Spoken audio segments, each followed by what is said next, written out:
రాకాలోకంకి స్వాగతం। ఈ కంటెంట్ మీకు నచ్చినట్టయితే లైక్ చేయండి, మీ బంధుమిత్రులకు షేర్ చేయండి। ఇప్పటివరకు సబ్స్క్రైబ్ చేసుకోకపోతే సబ్స్క్రైబ్ బటన్ని నొక్కండి, అదేవిధంగా బెల్ ఐకాన్ని నొక్కండి। మిత్రులారా, విపక్ష నేత కాంగ్రెస్ పార్టీకి అధ్యక్షుడు కానీ అధ్యక్షుడైనటువంటి రాహుల్ గాంధీ మళ్ళీ విదేశ పర్యటనకు వెళ్ళబోతున్నారు। ఏప్రిల్ 18వ తారీఖు నుంచి ఏప్రిల్ 18న ఆయన అమెరికాకి బయలుదేరుతున్నారు। ఎంతకాలం ఉంటారు ఎవరు చెప్పలేకపోతున్నారు। ఆయన ఏ పని మీద వెళ్తున్నారు? కాంగ్రెస్ పార్టీలో ఉన్నటువంటి సోర్సెస్ అనధికారికంగా చెప్పేది ఏంటంటే ఇది ఆయన ప్రైవేట్ విజిట్ అని। అయితే రెండు కార్యక్రమాలు, పబ్లిక్ కార్యక్రమాలు జరగబోతున్నాయి। ఒకటి అక్కడ ఉన్నటువంటి ఒక యూనివర్సిటీకి వెళ్తున్నారు। ఆ యూనివర్సిటీ పేరు బ్రౌన్ యూనివర్సిటీ। బ్రౌన్ యూనివర్సిటీకి చాలా విచిత్రమైన చరిత్ర ఉంది। ఇటీవల గాజాలో ఉన్నటువంటి హమాస్కి చెందిన వాళ్ళు ఇజ్రాయిలీలు ఊచకోత కోసిన తరువాత ఇజ్రాయిల్ వాళ్ళపైన దాడులు చేయటం మొదలుపెట్టింది। దాడులు చేయటం మొదలుపెట్టాక పాలెస్టీనాకి మద్దతుగా యూనివర్సిటీలో నానా హంగామా చేయటం జరిగింది। చేయటమే కాదు, యూనివర్సిటీలో చదువుకుంటున్నటువంటి యూదు విద్యార్థులు, జూయిష్ స్టూడెంట్స్ని చావచితకబాదారు, వాళ్ళని అవమానపరిచారు, వాళ్ళని నానా రకాలుగా హింసించడం జరిగింది। ఇవన్నీ చేసి ఉద్యమాలు చేసి చిట్ట చివరికి యాజమాన్యానికి పోలీసులకు కూడా తలనొప్పి అయ్యారు। అక్కడ చదువుకున్నటువంటి కొందరు భారతీయ రీసెర్చ్ స్కాలర్లు పోలీసుల అరెస్టును తప్పించుకునేందుకు ఈ మధ్య హడావుడిగా పరిగెడుతూ విమానం ఎక్కి కెనడాకి పారిపోయినటువంటి విజువల్స్ కానీ వీడియోలు కానీ మనం అందరం చూసాం।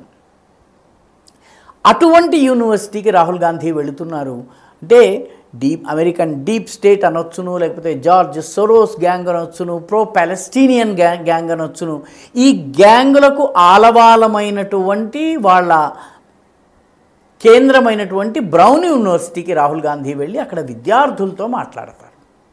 ఆ తరువాత ఆయన బాస్టన్కి వెళ్ళి బాస్టన్లో ఉన్నటువంటి భారతీయ మూలానికి చెందిన వాళ్ళతో మాట్లాడతారు।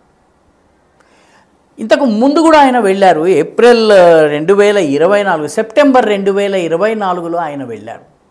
సెప్టెంబర్ 2024లో 3 రోజుల పాటు వెళ్ళారు। ఈ 3 రోజుల్లో ఆయన డాలస్కి వెళ్ళి అక్కడ విద్యార్థులు స్టూడెంట్స్తో పాల్గొన్నారు। ఆ తర్వాత వాషింగ్టన్ డీసీకి వెళ్ళి ఆయన ఏకంగా వైట్ హౌస్తో ఉన్నటువంటి వాళ్ళతో మాట్లాడారు। అదేవిధంగా జార్జ్ టౌన్ యూనివర్సిటీ విద్యార్థులతో మాట్లాడారు। ఈ సమయంలో ఆయన సమావేశం ఏదైతే ఏర్పాటు చేశారో ఆ సమావేశంలో భారతీయుల కన్నా పాకిస్తానీలు ఎక్కువగా ఉన్నారు।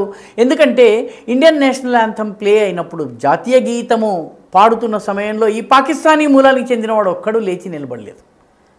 హాల్ నింపేందుకు పాకిస్తానీలను పట్టుకొచ్చి మీటింగ్ చేశారని పేరు వచ్చింది। అయితే ఈసారి అఫీషియల్గా ఆయన ఎంతకాలం ఉంటారో తెలియడం లేదు। 2 కార్యక్రమాల వివరాలు వచ్చినాయి, మిగతా కార్యక్రమాలకు సంబంధించిన ఏ వివరము ఇప్పుడు ఇంకా బయటకు రాలేదు। ఆయన ఎక్కువ రోజులు ఉన్నట్లయితే, ఈ 2 రోజులు కాకుండా అధికంగా ఉన్నట్లయితే ఆయన కార్యక్రమాలు ఏంటి తెలుసుకునే హక్కు భారతీయ పౌరులకు ఉంది। ఎందుకంటే ఆయన ఎంపీ, అంతేగాక విపక్ష నేత, ఒక విపక్ష పార్టీకి ఉన్నటువంటి అత్యంత ప్రముఖమైనటువంటి నాయకుడు, ప్రధానమంత్రి కావాలని కలలు కంటున్నటువంటి వ్యక్తి। కాబట్టి అటువంటి వ్యక్తి దేశం విడిచి బయటకు వెళ్ళినప్పుడు ఏం చేస్తున్నాడు, ఎవరి దగ్గరికి వెళ్ళారు, ఎక్కడికి వెళ్ళారు, ఏ విషయాలు చర్చించారన్నది తెలుసుకునే బాధ్యత, హక్కు కూడా ప్రజలకు ఉంది।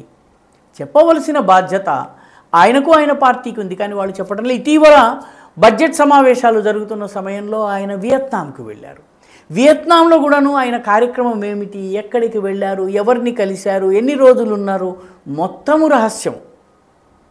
మన ఇంటెలిజెన్స్ వర్గాలకి తెలిసి ఉంటుంది, కానీ పబ్లిక్ డొమైన్లో ఖచ్చితంగా ఇవేవి లేవు। పబ్లిక్ డొమైన్ అంటే ప్రజలకు తెలియడం। ఇంటెలిజెన్స్ వర్గాలు ఏదో రకంగా సమాచారాన్ని సేకరిస్తాయి। ప్రభుత్వం దగ్గర ఆయన ఏం చేశారు, ఎవరిని కలిశారు, సమాచారం ఉండే ఉంటుంది ఖచ్చితంగా। కానీ ఈ దేశపు సర్వసాధారణ ఓటరుకి ఎక్కడికి వెళ్ళారు రాహుల్ గాంధీ, ఎవరిని కలుస్తున్నారన్నది తెలుసుకునేటటువంటి హక్కు ఉంది, జవాబు అడిగేటటువంటి హక్కు ఉంది। అమెరికా పర్యటనలో కూడాను ఆయన ఎవరిని కలుస్తారు, జార్జ్ సోరోస్ గ్యాంగ్ని కలుస్తారా, అమెరికన్ డీప్ స్టేట్ని కలుస్తారా? ఎందుకంటే గతంలో ఆయన రహస్యంగా బైడెన్ ఉన్న సమయంలో వైట్ హౌస్లో వెళ్ళి చర్చలు జరిపొచ్చారు। అక్కడ రెజీమ్ చేంజ్ ఆపరేషన్స్ అంటే ఉన్న ప్రభుత్వాల్ని పడగొట్టి కొత్త ప్రభుత్వాల్ని తీసుకొచ్చి ఆపరేషన్స్ చేసేటటువంటి అధికారులతో ఆయన సమావేశమయ్యారన్నటువంటి విషయము బయటకు వచ్చింది. కాబట్టి ఈసారి ఆయన ఎవరిని కలుస్తున్నారు, ఈసారి ట్రంప్ అధ్యక్షుడిగా ఉన్నారు కాబట్టి ట్రంప్ని కలిసే ప్రసక్తి ఉండకపోవచ్చును. కానీ ఆయన మొత్తం టూర్ ప్రోగ్రాం ఏమిటి తెలుసుకునే హక్కు సగటు భారతీయ పౌరుడికి ఉంది. విపక్ష నేతగా చెప్పవలసిన బాధ్యత ఆయనకుంది. ఈ వీడియో మీకు నచ్చినట్టయితే లైక్ చేయండి, షేర్ చేయండి, ఈ ఛానల్కు సబ్స్క్రైబ్ చేయండి. మీ అభిప్రాయాన్ని కమెంట్ల రూపంలో తప్పనిసరిగా పంపించండి.